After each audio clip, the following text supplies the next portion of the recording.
నమస్తే, welcome back to my channel. ఈరోజైతే మనము శనగపప్పు క్యాబేజీ కూర చేయబోతున్నాము. చాలా బాగుంటుందన్నమాట టేస్ట్ అయితే. అలాగే సింపుల్ ప్రాసెస్లో చూపిస్తాను, ఒక్కసారి ఇలా ట్రై చేయండి.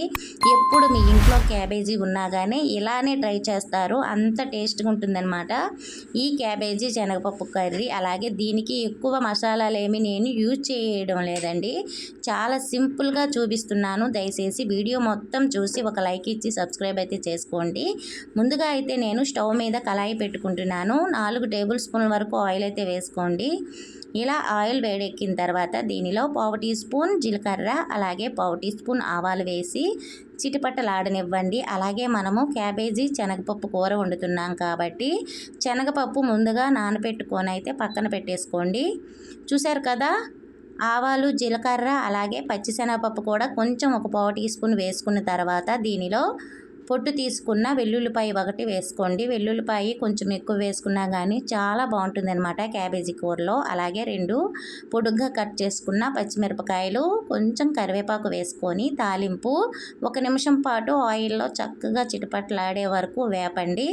ఇప్పుడు సన్నగా తరిగిన 2 ఉల్లిపాయలు వేసుకోండి. సన్నగా చిన్న చిన్న ముక్కలుగా కట్ చేసుకొని వేసుకొని తాలింపు బ్రౌన్ కలర్ వచ్చేంత వరకు వేపుకున్న తర్వాత మనం కట్ చేసుకున్న క్యాబేజీని కూడా వేసుకోండి. క్యాబేజీ నేను ఇక్కడ 1/2 కేజీ క్యాబేజీ ముక్క తీసుకున్నాను. 2-3 సార్లు బాగా వాష్ చేసుకొని వేసుకోండి. కొంచెం పెద్ద ముక్కలైనా పర్వాలేదండి, చక్కగా మగ్గిపోతుంది అనమాట. ఇలా తాలింపులో వేసిన తర్వాత 1/2 టీ స్పూన్ వరకు పసుపు అయితే వేసుకోండి. ఈ కర్రీ చాలా బాగుంటుందండి, చపాతీతో తింటే కనుక టేస్ట్ అయితే సూపర్ ఉంటుంది. ఎందుకంటే శనగపప్పు వేస్తాం కాబట్టి ఈ కాంబినేషన్ ఒకసారి అయితే మీరు ట్రై చేయండి. ఇలా పసుపు వేసుకున్న తర్వాత ఒక్కసారి మొత్తం కలిసేటట్టుగా కలుపుకోండి. అలాగే మనం కూర వండే ముందు ఈ శనగపప్పుని ఒక 2 గంటల సేపు నానబెట్టుకున్నారంటే సరిపోతుంది, చక్కగా మగ్గిపోతుంది అనమాట. ఇప్పుడు మనము నానబెట్టుకున్న శనగపప్పు కూడా వేసుకోండి దీనిలో.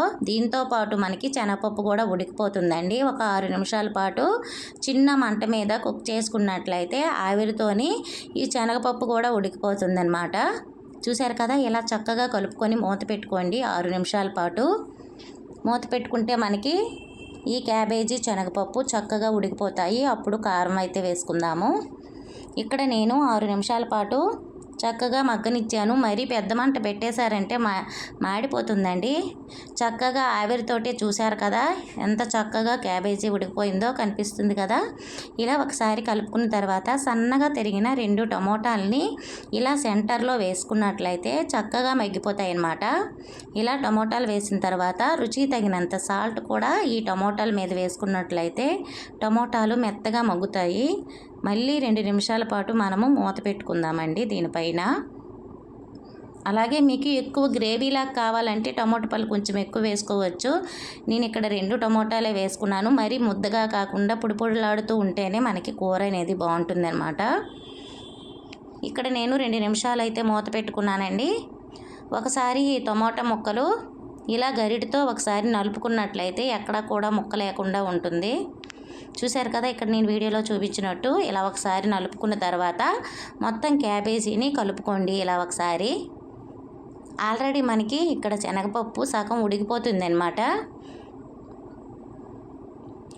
ఇలా ఒకసారి కలుపుకున్న తర్వాత మనం కారం వేసుకుందాము. ఎందుకంటే పచ్చిమిరపకాయలు వేసాం కాబట్టి కారం కూడా కొంచెం తగ్గించుకొని వేసుకోండి.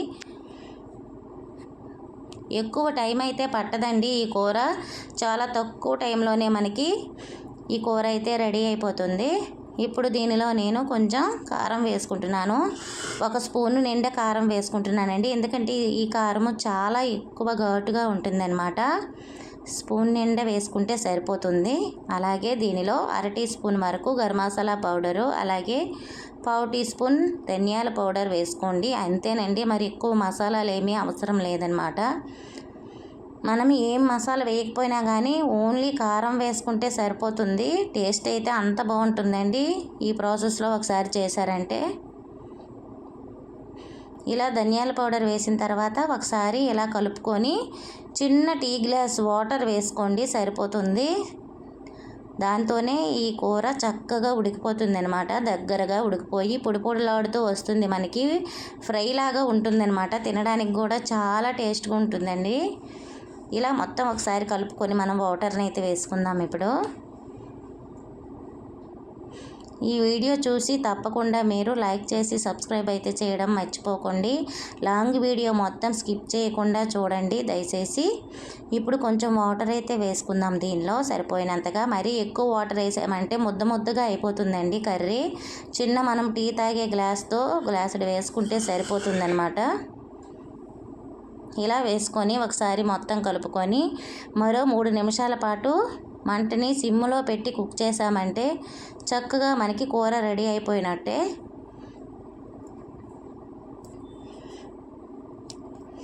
ఇలా చేయడం వల్ల మనకి కూర ముద్ద అవ్వకుండా పొడిలాడుతూ వస్తుందన్నమాట. మరీ ఎక్కువ వాటర్ పోసుకున్నామంటే ముద్దగా అయిపోద్దండి పచ్చడిలాగా.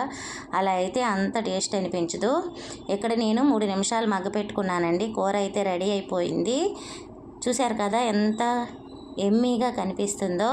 ఒకసారి ఎలా కలుపుకోండి. చూశారు కదా ఇక్కడ ముద్ద అవ్వకుండా పొడిలాడుతూ వచ్చింది. అలాగే శనగపప్పు కూడా చక్కగా ఉడికిపోద్ది అనమాట. మీకు చూపిస్తాను శనగపప్పు తీసి. ఇప్పుడు చాలా మెత్తగా ఉడికిపోద్దండి. మరీ ఎక్కువ వాటర్ అవసరం లేదు మీకు. తప్పకుండా ఈ వీడియోని ఒక్కసారి చూసి ఈ కర్రీ ట్రై చేయండి. మీకు నచ్చుతుంది అనుకుంటున్నాను. మీకు నచ్చినట్లయితే సబ్స్క్రైబ్ చేసుకోండి. ఇక్కడ నేను ఇందాక సాల్ట్ కొంచెం వేసుకున్నాను కాబట్టి మళ్ళీ కొంచెం సాల్ట్ అయితే వేసాను. నాకు సరిపోలేదన్నమాట సాల్ట్. అందుకే నేను కొంచెం వేసి మళ్ళీ ఒకసారి కలుపుకుంటున్నాను అనమాట. లాస్ట్లో మీకు నచ్చితే కొంచెం కొత్తిమీర వేసుకుంటే సరిపోతుందండి. ఎంతో రుచికరంగా క్యాబేజీ శనగపప్పు కూర రెడీ అయిపోయినట్టే. చూశారు కదా ఎంత మెత్తగా ఉడికిందో. శనగపప్పు అస్సలు ఎక్కడ కూడా ముక్క లేకుండా మెత్తగా ఉడికిపోయిందనమాట. ఓకే ఫ్రెండ్స్, వీడియో మొత్తం చూసి మీకు వీడియో నచ్చినట్లయితే మన ఛానల్ని లైక్ చేసి సబ్స్క్రైబ్ చేయడం అస్సలు మర్చిపోకండి. అలాగే మీ ఫ్రెండ్స్కి రిలేటివ్స్కి మన ఛానల్ని షేర్ చేయండి. Okay friends, thank you for watching. Bye bye.